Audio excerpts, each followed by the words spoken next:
Sugar കഴിച്ചാൽ hyper activity കൂടുമോ? ഇത് മിക്ക പേരൻസിന്റെയും ഒരു ഡൗട്ടാണ്.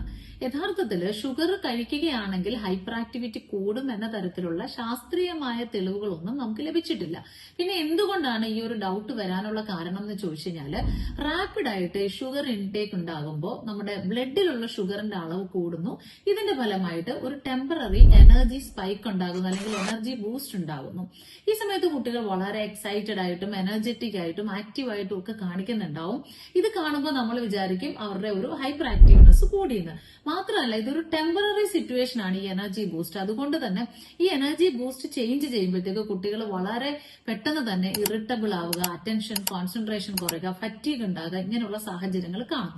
ഇതിനെല്ലാം തെറ്റിദ്ധരിച്ചിട്ടാണ് ഷുഗർ കഴിച്ചാൽ ഹൈപ്പർ ആക്ടിവിറ്റി കൂടും എന്നുള്ള നിലയിൽ, അല്ലെങ്കിൽ ബിഹേവിയറൽ ഇഷ്യൂസ് കൂടും എന്നുള്ള നിലയിലുള്ള തെറ്റിദ്ധാരണകൾ ഉണ്ടാവാനുള്ള കാരണം. അപ്പൊ അതുകൊണ്ട് തന്നെ ഷുഗർ അവോയ്ഡ് ചെയ്യണം എന്നില്ല. പക്ഷെ അധികമായാൽ അമൃതും വിഷമാണ് എന്ന് തിരിച്ചറിയുക. എല്ലാത്തിനു പിന്നിലും ഒരു കൺട്രോൾ ഉണ്ടാവണം.